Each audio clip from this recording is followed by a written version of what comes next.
Okay, ladies and gentlemen, this is Laura and Alex from www.heavy-metal.it, and we are here at United Club in Turin with, let me set, okay, with M-PIRE of EVIL. Okay, hello. Hi. Hi there, how are you? Fine? Okay. Did you have a good meal? Yes. The best meal, yeah. The best meal ever. Okay.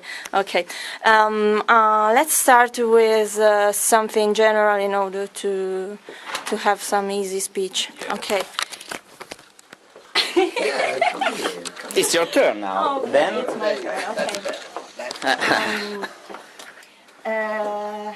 HeavyMetal.it readers wants to know how you live your spare time. I mean, apart from music, what are your main activities? Well, for me, we all do different things. I ride small ponies. Fantastic! Yeah. So do I. Do you? Yes. This is the best. Let's already something together. We should. We got a little pony club. Just a little, like my little ponies. They're very little ones. Okay. And they're not so easy to And ride. what about unicorns? Unicorns, I like unicorns. Oh, okay, I haven't got any. but she hit them after. You eat the unicorns. I eat unicorns, Well, they're the yeah. best things to eat. I actually eat ponies after I ride them because I make unicorn horns from newspaper, and then I eat the ponies and pretend they're unicorns. But other than that, when I'm not doing into another dimension. well, I do some acting, and then I'm a technician in theatre. Oh. So I do like stage theatrics. Like I did some work for the Rammstein tour, and I used to run the Queen musical in London. So I do all the technical things, the hydraulics and stuff like that.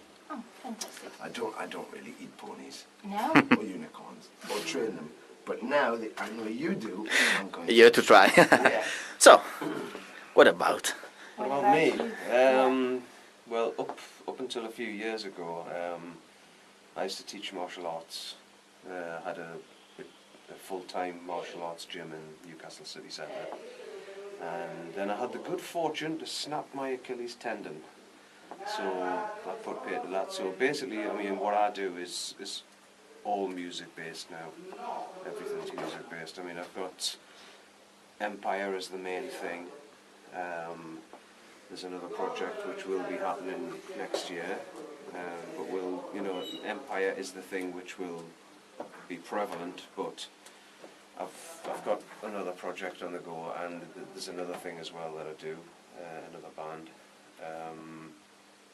Producing's mainly the thing. Producing's the main thing now. I'm starting to get into another production work for other bands, which I really enjoy. But that's it for me. I mean, music's been my life for Nice. 30 years. So music's been good to me. So. Ponies were good to me. Ponies why are I started. okay, yeah, but aside well, I like making cheese as well. And grapes. Cheese and grapes. Cheese and grapes. Okay, Jackson, what about you? I teach drums. Yeah, teach drums. Yes, I do. Only to himself. Oh yeah. Teach me how to play drums. Go on, hit that, Jackson. Okay. Tony asked me, how to play drums, so I'm going to teach him soon. Soon. Yeah. As soon as once he puts his ponies down and stops eating cheese that he makes, Jackson's going to teach me to play drums. Yeah. He's good. Next question. Okay, be serious. No more Sorry, ponies okay, from yeah. now on, please. Serious Okay. face. Serious face. Serious. Yeah, just try. Okay. Okay, pretend to. Okay, next question is, what are your habits when you started to compose, when you started to write something? I mean... The typical day when you're writing. Yeah, a typical day. It was when you said habits. That's a dangerous area. What are your habits? Let's talk about it. I don't know a typical day. We write we've all sort of wrote the same way. We don't actually have to be in the same place. The thing was with me and Jeff is we go back a long way, and you know, I know very much how he writes, and I don't know, we have some sort of synergy, if you like. And for example, when we did Hell to the Holy, we did a track called Melton Messiah, and I was at my work, and I just had some free time, and I was just cruising YouTube and stuff, and I was listening to some classic Judas Priest stuff, and I just thought, wow, yeah, that's such a great track, and I just brought up my Word document and wrote Metal Messiah, the lyrics, and just sent it to Jeff and went, I just wrote this, think Judas Priest, and the next few days came back to the track, the music to the track. I was like, it's great, and we didn't touch it, we didn't need to do anything to it. It's almost like it's an instinctive thing. He writes such great material, he's so prolific in his creativity, and I trust him implicitly that what he's writing, that I can write with. So, you know, I don't sort of spend a lot of time thinking about the music. It's like Jeff will be creative, send me stuff, and then it just happens. And, you know, usually, like if we're recording, I will go to the studio, drive up to Newcastle, we'll spend time together, and the track just lyrically writes itself, and we just have a flow. So, you know, while it's so easy and there's such great stuff coming in, yeah, it's brilliant. So, personally, I find it quite easy. It's so natural. Yeah, it's you know, we don't have to work so hard at it. It just is there already. You know, thank goodness. You know. The thing for me is I don't sit down and think I'm going to write this particular song or this particular kind of song, like a thrash song or a classic metal song or a black metal type of song. I go into my studio. I'll, you know, 9 times out of 10 I'll put a drum beat up, and then I'll just jam. You know, I'll just play along, and whatever happens, happens. If it's something specific, you know, when Tony sent me the lyrics, I didn't know what the phrasing for the lyrics were going to be. But when he said, you know, think sort of classic Judas Priest, and as soon as I read the lyrics, I seen a pattern to the lyrics, and instantly the same song, without Tony telling me, the same song, the same Judas Priest song came into my head, and I thought, right, I know where this is going. So it was just a matter of just tying the riffs and everything together with that. And the creative process for me is generally pretty quick. I think if you spend too long on a song, it becomes stale. It's got to have life. It's got to breathe. It's got to happen itself, like Tony said. You know, the music, the song is the most important part of any band. It's not, you know, it's not for the ego of the musicians. You know, it's for me. You know, it doesn't have to follow the formula. You know, verse, bridge, chorus, middle 8, guitar solo, verse, bridge, chorus, out. Some songs work well like that, and sometimes I like, you know, every musician has songs when he listens to them and he thinks, I wish I had wrote that song. You know, every musician has a song, or more than one song. And sometimes I like to look at the structure of other songs and think, okay, that structure works really well, so how can I put my perspective on that structure of that particular song? One of the most famous songs ever, I suppose, is black metal. That song was literally written 5-10 minutes. Wow. That was it. Guitar riff, that was it. I wrote quite a few lyric lines to it, and then Cronus filled in the gaps of the lyrics, and that was it. It was done. There was no time spent on that song whatsoever.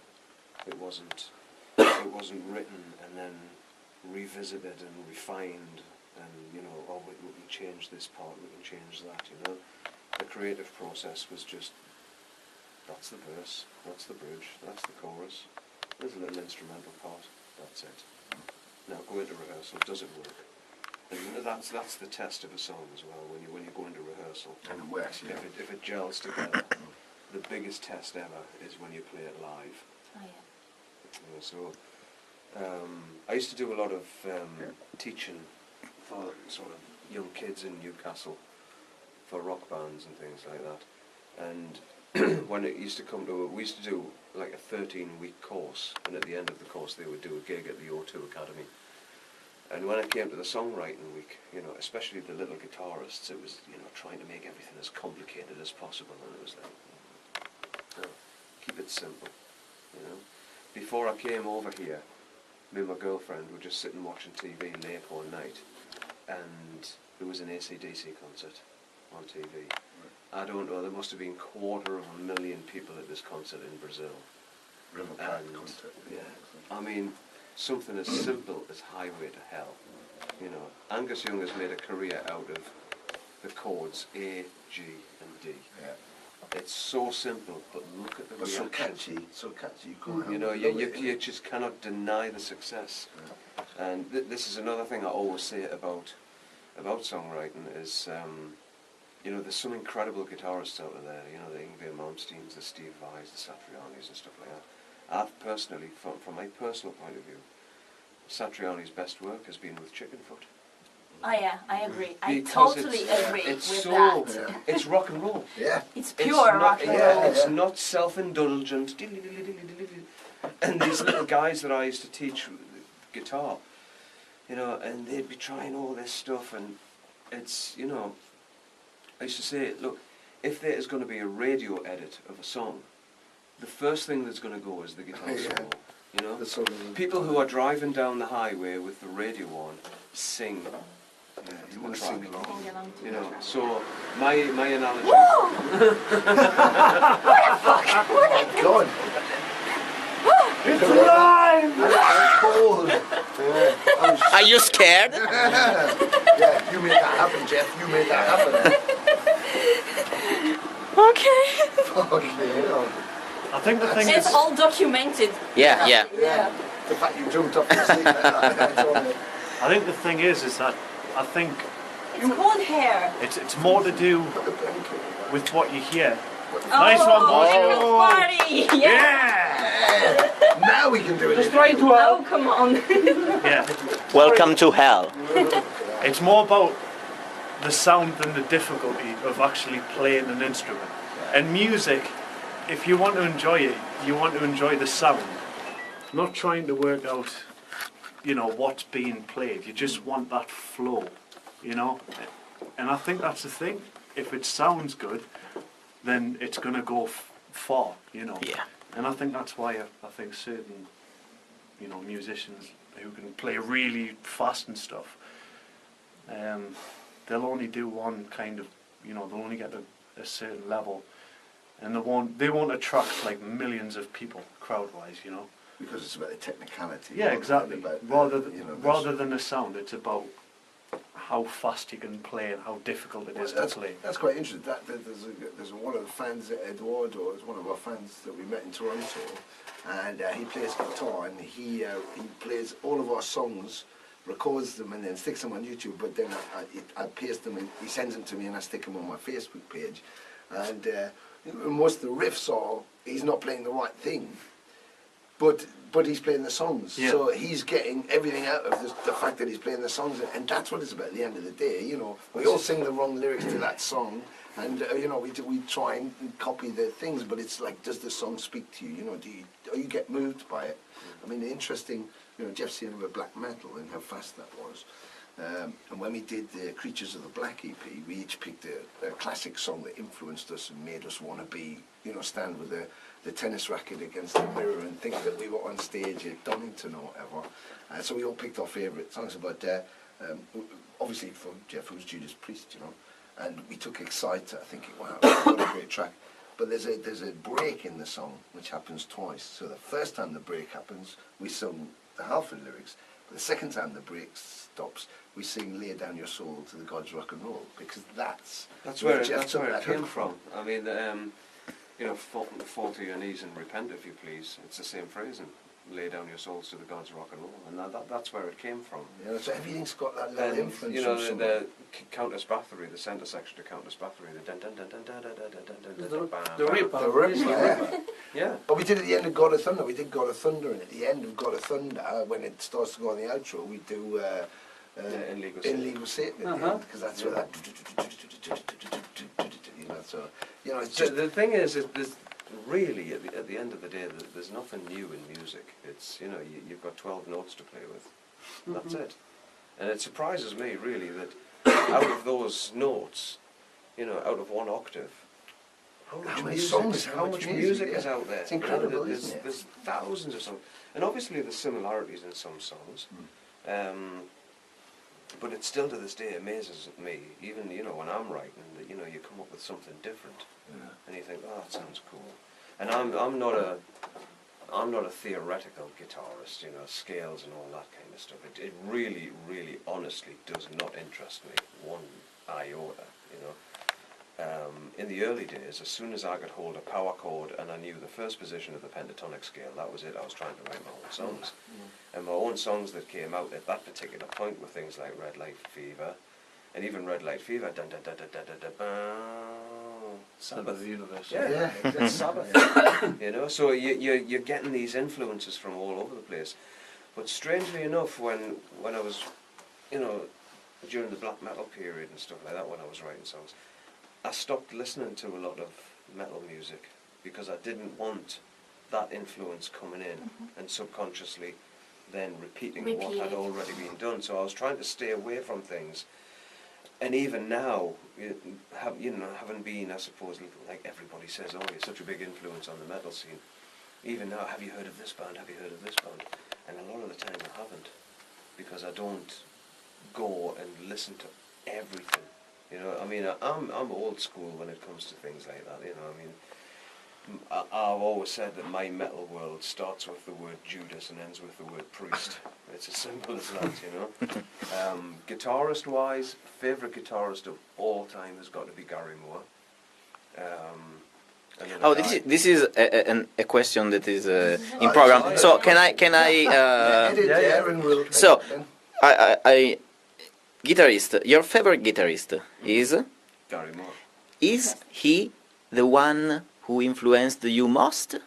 Also, As a because this is not automatic. no. As a player, I would say yes, because I think that my guitar playing is very, very blues based. I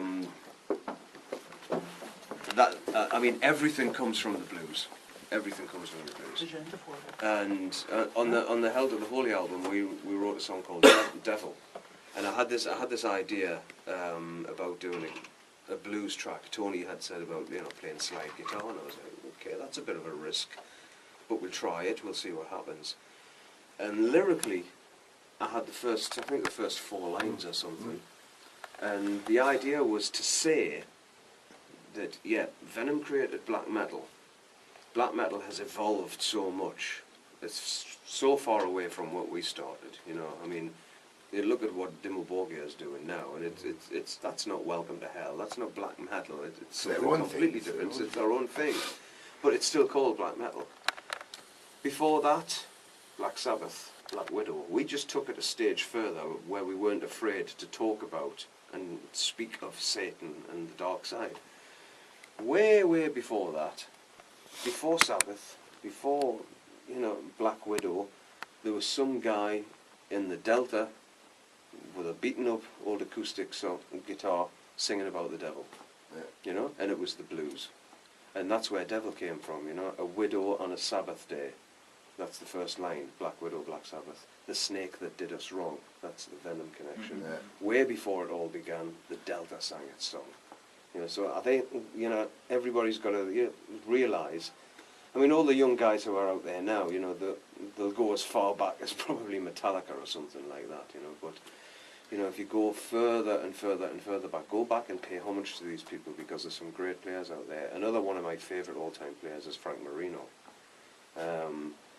And a more up-to-date guitarist, which I love his playing, is Zakk Wylde. But they're all blues-based. Gary Moore, Frank Marino, Zakk Wylde. It's all blues-based. It's all pentatonic-based. It's, you know, there's none of these fancy sweeping arpeggios. Being perfectly honest, I mean, Yngwie Malmsteen is an incredible guitarist. I will not deny his talent. He is amazing. And I've got several DVDs of his, you know, and sitting watching the guy, it's like, fuck, wow. But I've got a DVD where he's just sitting in a room playing the blues.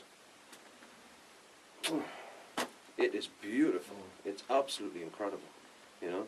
And again, getting back to the songwriting side of it, it's like, you know, if the average person who is a rock fan, you know, the consumer out on the street, you know, they're driving down the motorway and Yngwie Malmsteen comes on and it's all this, or Nickelback comes on with a song, and then they'll crank the radio, you know. It's as simple as that, you know. And another one of my favourite bands ever is Kiss, you know. Not the greatest musicians in the world, but fuck me, Paul Stanley and Gene Simmons are songwriters. They've got some classic songs which will never be forgotten. You know? Simple but not trivial. Simple, Yeah. simple songs. It's rock and roll, and it's out there, and it moves the audience. And that's another thing, that music should move you physically and emotionally. A song can take you back to an instant memory. As soon as I hear Van Halen, Jump, I'm back on the road in Germany in the 80s. That was the song we played all the time on one tour, you know. But as a guitarist, the first guy that I looked at and went, I want to do that, was K.K. Downing. I seen Judas Priest in 1979, and I just looked at K.K. Downing and went, that's a heavy metal guitarist. He looks like a heavy metal guitarist. Everything was right. So, the next day, I ordered a Flying V. The hair went blonde. It was and K.K. Downing was my role model. And I do think he's a very, very underrated guitarist as well. I mean, the guitar solo in, what was it?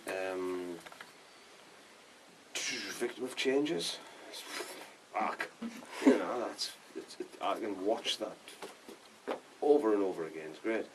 But then discovering Gary Moore was that was the real eye opener. And I think, yeah, I mean, if someone could say you could have the talent of any guitarist and it's yours and you can play like that guitar, it would be Gary Moore, definitely. Okay. It's straight over the top of all the Steve Vais and stuff.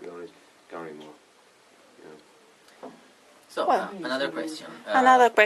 Another question is about what are you likely to do when you come back from an intensive tour?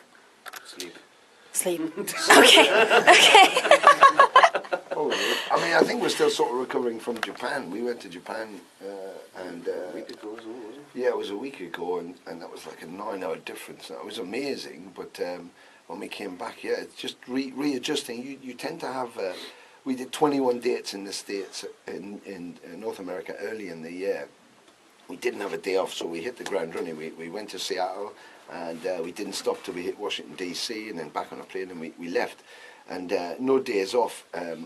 And you know, it starts off like it's fun and it's exciting, and then it gets like hard work, and you've got to really keep yourself going. And then by the end of it, you start to get a little bit tired, and then by the end of it, you think, wow, the last couple, like you can go home.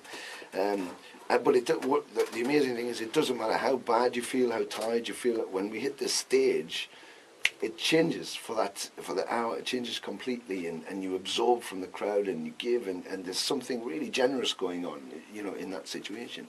But then getting back home, you tend to feel a bit depressed. Yeah. Because you sort of wake up and think, right, okay, what, I put the television on. There's nothing to do. It feels like there's absolutely nothing to do, yeah. It's almost, you know, on tour, I mean, as Tony would say there, we had 21 shows, there was no days off, we covered 8,500 miles. And, you know, when we got home, for me, it was like, I didn't know what to do for a few days. Yeah. It was, you know, we had such a regime, and that all of a sudden it wasn't there. But I remember in Washington when we did the last show, as soon as we came off stage and we got into the backstage area, I noticed everybody just went.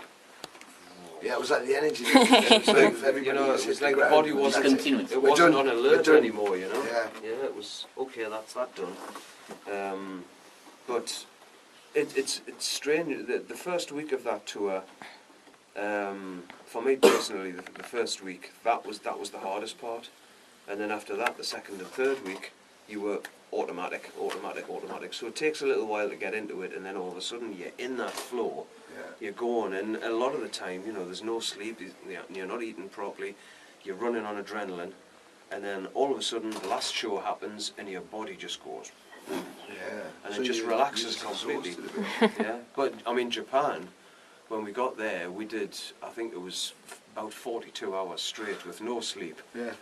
Did record stores, we did in-store things, and then Did at an night time, acoustic then jam we did thing for a acoustic selective jams. audience.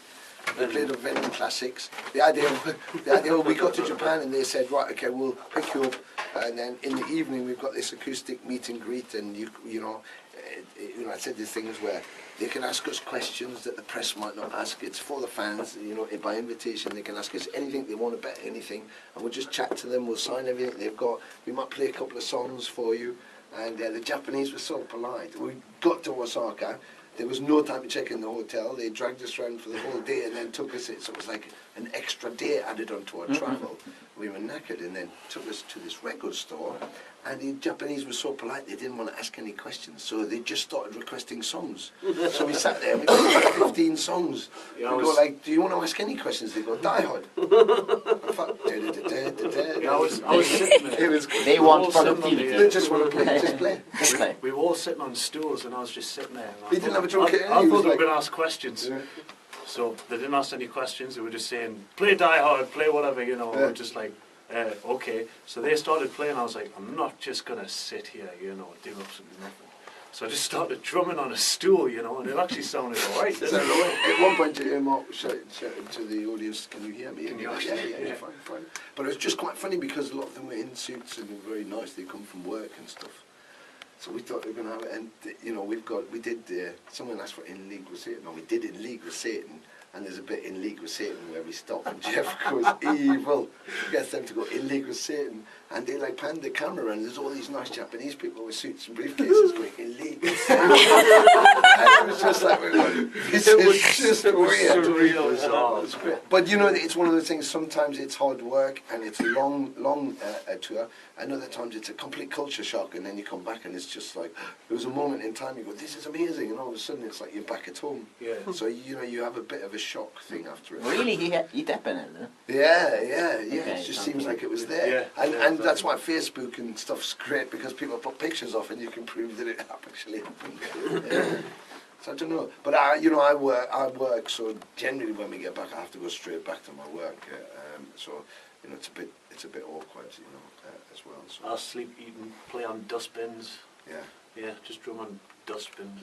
Basically, Mark does the same as he does on tour. When he's out with me, he eats and he sleeps, and he plays the drums. So he doesn't even know when we've taken him home. He doesn't know when he's at home or when he's not at home, exactly. so, which is good. So, how these bad guys discover you? How they spotted? How? Where? How? Jeff was doing Was it Mantis my was pony doing thing. yeah, I was drumming on a pony. Yeah. Oh, and get off my pony. You drum. Good. Okay, this is the official version. I like it. I want to know. That's it. We'll stop that there. Next There question. will be a million interview where you can tell So the that real also- version. But this That's is the one- that's so the one fun you're that looking at. I want to believe. That is real. So next, True story. Yeah, it's a That's true it. story. So next question. The first instrument you played in your life. Yeah. The first instrument. The first instrument was an acoustic guitar. Acoustic. Yeah, my sister got given acoustic. It was 1971 or 2, I think. And at Christmas, and my older sister got given an acoustic guitar. And I loved, you know, the Sweet and Mud and all of the 70s glam rock bands were out, and T-Rex. And I loved that real sound. And then, so I wanted to get a guitar as well, but my mum wouldn't let me get a guitar. My sister had one. She was supposed to have lessons, but she never ever had lessons, and it took me about 3 years to get it off her. And by the time I got it off her, there was only 3 strings left. And I didn't know where to buy strings or anything else, so I played a 3-string out-of-tune And guitar. so you moved to bass because only for strings. Well, it was 3 strings. I thought, yeah, I only need one more, and I'm a bassist. So yeah. No, and it was always guitar. In the first band, I was the guitarist, the rhythm guitarist, always rhythm guitar, because that's why we work together, because I play very rhythmically to how Jeff's style is, and it works so well. So I play a lot of chords, and you know, very rhythmic on the bass. But I didn't think about switching until I'd and there was Lemmy. The main band came on, and I heard this bass guitar, and saw Lemmy. It was like, fucking hell, I want one of them, and I want to do that. I want to do that, and that was it. I need only one more string. One more string, I'm there. So it was brilliant. So I went home and played everything wrong on the acoustic guitar, and went, look at me, I'm there. Okay, so let's talk about music production for a while. So Hell to the All is a big production, but it sounds very genuine, very old school. Yeah, yeah. How did you find the balance? Well, if you think that It's sounds... sort of, you have the technique, or you try until it sounds really as you want. What I wanted from it was, I think a lot of metal records today, from the, so especially the newer bands as well, I think a lot of it sounds generic. It sounds very much the same. Plug-in. Yeah, and I wanted to go back to more of an old school feel, where it was, it was people in the studio. So if you think Hell to the Holy sounds big and it sounds old school, the new album Crucified is Completely- blows it out of completely the old fucking school. water. It's completely. Yeah. There isn't. I've actually put on the album cover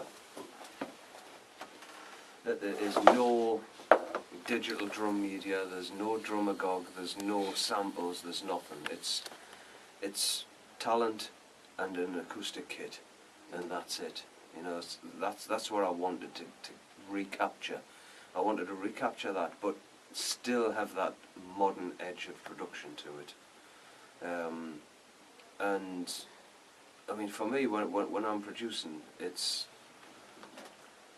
the song actually dictates to what the mix should be like, to what the production of that particular song.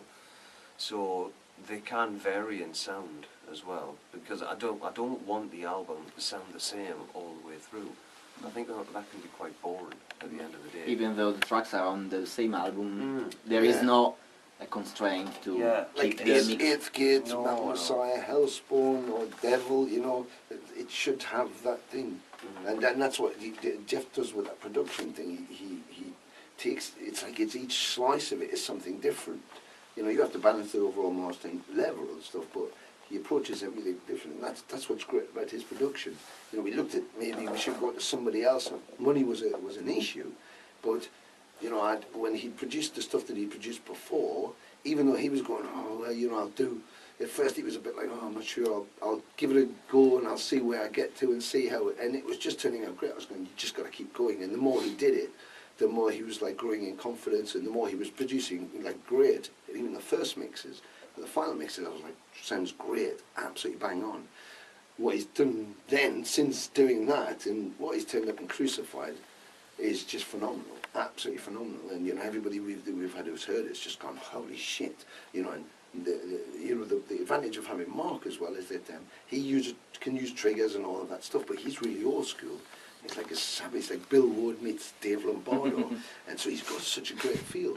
And when he went into the studio to do all the tracks, he worked so quick. I worked very quick on the vocals. Jeff works very quick on the compositions, and Mark works incredibly quick on the drums. So we can actually have an idea, get it outlined, record it, and have it done as a demo like in no time. Which affords Jeff more time on the production, so he can really get into what he's looking at and stuff like that. But it turned out phenomenal, and the spontaneity of Mark helps a lot as well.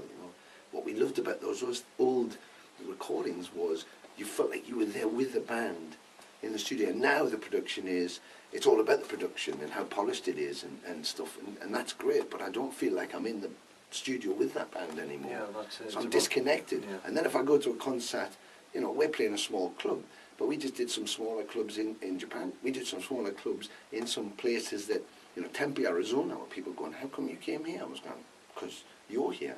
And they go, nobody comes here. I said, we came here. So for us, it's about like, not everybody can afford to go to a huge Hammerliner Halle and spend like $30 for a fucking band, and then spend $50 for a T-shirt and all that shit. And then then you want to buy the box set, and and it costs a fortune. A lot of imports and stuff. It's like what we want to do is we want to produce music for fun for the fans and give them access to it straight away. And if that means we have to come where there's 30 people somewhere, but they can't afford to travel 100 miles, fuck it, we'll go there and play there. Why not? Why not? You know, that's what it's about. And I think this album is inspired by what we've just done with the fans. It's completely inspired by us being live. And it sounds mammoth compared to Hell to the Holy. Even we were shocked, weren't we? Yeah, I mean, you know, putting the two albums side by side, I listened to them because I didn't listen back to Hell to the Holy. I thought I'm going to treat Crucified as something completely different, you know, so I just, you know, opened the studio project windows up and everything, and then got into it, and then when I had a real acoustic kit to play with, and there was no triggers or anything, I thought, right, we'll approach this differently. And now that the production's finished, I listen to the two side by side, and I much prefer what I've just done. Yeah. You know, because the drums on Hell to the Holy, even though I did what I could with them, it was, you know, it still sounded to me pretty generic. But A bit more generated than analog, you know? The whole thing. It's a bigger production. It's a warmer production, if you know what I mean. It's completely It's alive. very real. It's alive, isn't it? Yeah, Yeah, it's it's alive. fucking completely alive. Hell to the Holy is a great piece. I love Hell to the Holy. Oh, yeah, I yeah. love the tracks and everything I else. love everything about it. But Yeah. you know, tonight as well, you might hear a slight difference. You know, having us play with Mark live, because the type of drummer he is. Even the tracks we did, there's accents where we didn't have accents. There's things moving that we couldn't move before, you know. And we'll re-record tracks with Mark. They've done some already, you know, because it's like we've got to get whatever's happening with us. We've got to get this recorded and stuff. And I think that's the direct result of 21 dates and playing Maratona and then Muscle Rock in Sweden. Just keeping that live thing through the summer. And then going straight to record this is an absolute result of that energy that we had, you know, And which is harder for us. playing the smaller places like this as well, you know, yeah, the smaller places in Japan, in America, we've been more accessible to the fans, whereas the other days with, you know, with the Venom shows, there were big shows, and then after the big show it was back to the hotel and things like that. I mean, I'll freely admit that, you know, after shows, I'm not what you see on stage. I'm quite shy, and you know, I'm quite a quiet person, so I don't do all the parties and stuff like that. I do the show. That's my party. On stage is my party. You know, the biggest party I've ever been to was the Dynamo Festival. 89,000 people at my party. That was great. Yeah. And then afterwards, I go back to the hotel. Plenty of guests. But this time round, you know, we've been on the ground and we've met the fans, we've signed tons of things, you know, photographs, autographs, you know, meeting them, talking to them and all this. And, you know, that side of it gets back to what I've always said, that, you know, and I say this and I make sure I always say this in every interview, and these two guys must get sick of me saying it, but the fans are the most important part of the music industry.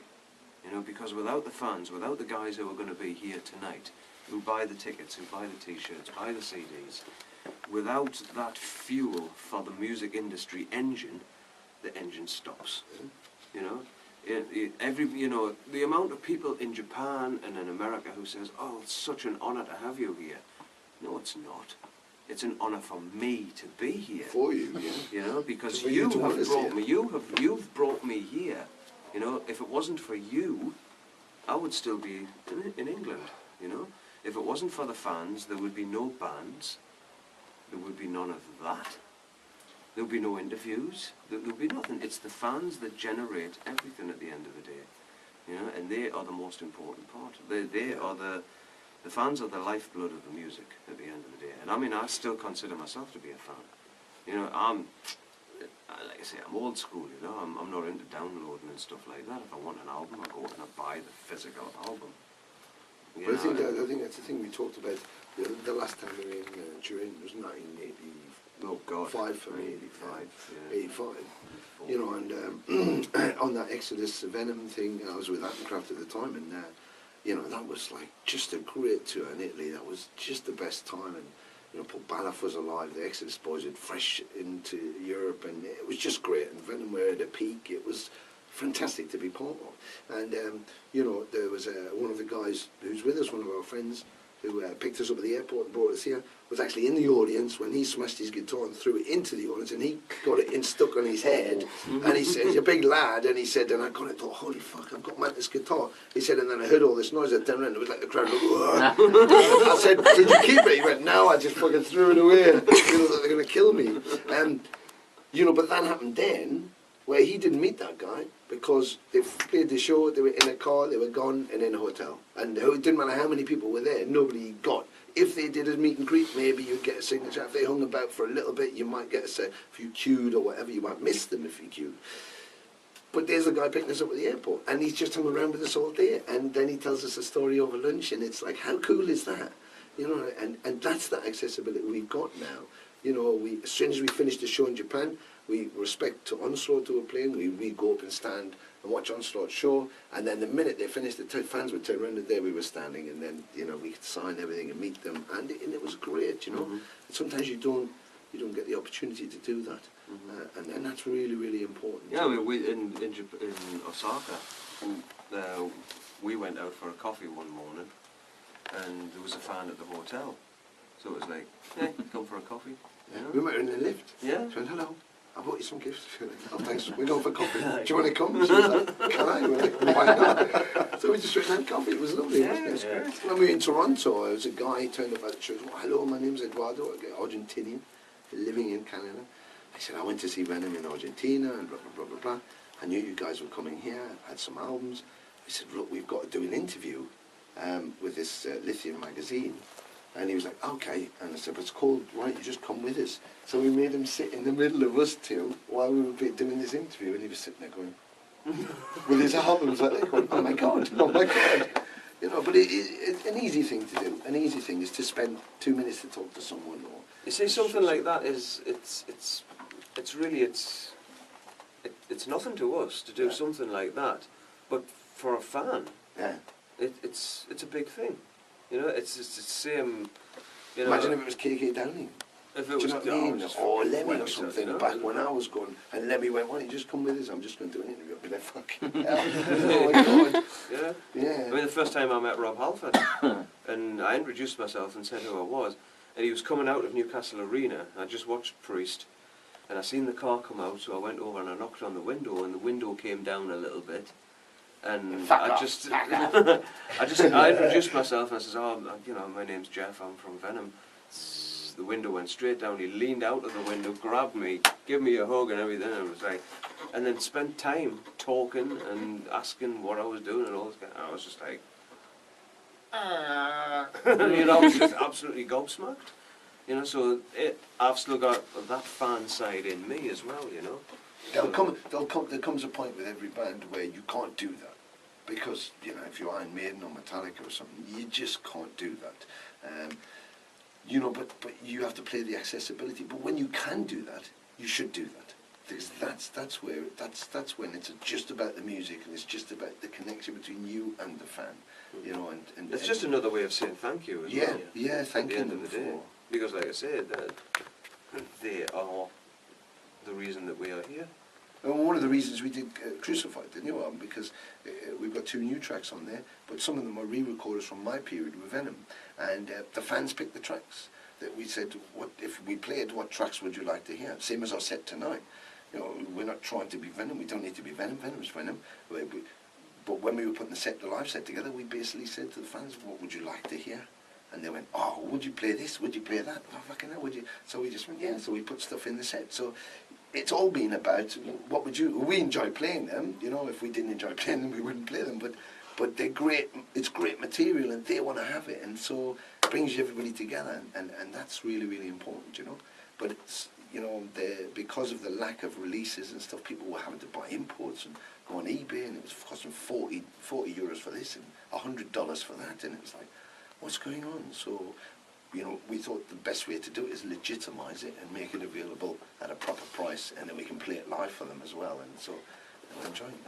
I think this way of thinking is what holds you on the stage for so long. Because many people doesn't think in this righteous way, and so But as Jeff said about ego, the one thing that Mantis wasn't in Venom was had the ego. You know, like I said, he did his business on stage, and then off stage, you know, he was quiet. You know, we talked today about when they played New York in the 80s or the early 80s, and he felt didn't want to do all the press business and all that, so he just went to a bowling alley and went and had some food and whatever. But all the press thought, like, wow, he's like the Antichrist because you can never talk to him. And he's sitting having a cup of tea somewhere in a sandwich, and they're all going, he's weird, he doesn't turn up, you know. And so, you know, but again, because you know, that's the media thing is great as well. But you know, you want to keep that connection. You know, that's what I love about the internet, and love about Facebook, and love about you know, all the online radios and stuff. It's driven by fans. It's endorsed by fans. And on Facebook, you know, I'll go on there. Anybody can chat to me on there. And you know, it gets a bit You hectic. cut the distance with It the gets a net. bit hectic, Oh, but yeah, obviously. you cut the distance away. I'm talking to someone in Japan and someone in Australia at the same time, and someone in America. It's amazing. It's fantastic, you know. And people go like, oh, you know, you shouldn't be trying to talk to all that many people. But I love that, you know. I love that. Sorry. Okay. okay. I think that our time is going to be over. We're out of time. Yes. Yeah. Yes. But tomorrow we can. It's start. a shame Do because the I'm second not part out of curiosity questions, Yeah. and so you are very kind. It's very we can- kind of you. You are, We can carry on again another and time. I think the respect you bring to your audience is the same they give to you. Yeah. So it's- there is yeah. a collaboration. Yeah, definitely collaboration. Yeah, yeah. A synergy. So, Yeah, and that's important for this band. I think that's important for this band. It's you know why we did it was to be musicians and to be part of that with the So fans. I ask you a last thing that is a very black metal hello to our readers and the listeners on heavymetal.it. Heavymetal.it. They can do that because I'm not a really nasty person. So You're the Antichrist, so He's come the on. Antichrist. Come on The with Antichrist doesn't that. need to talk because he's the Antichrist. Say hello, the best you can. Please repeat. Seriously. Hello. I got killed. This is everything for heavymetal.it. Hello. See you in hell.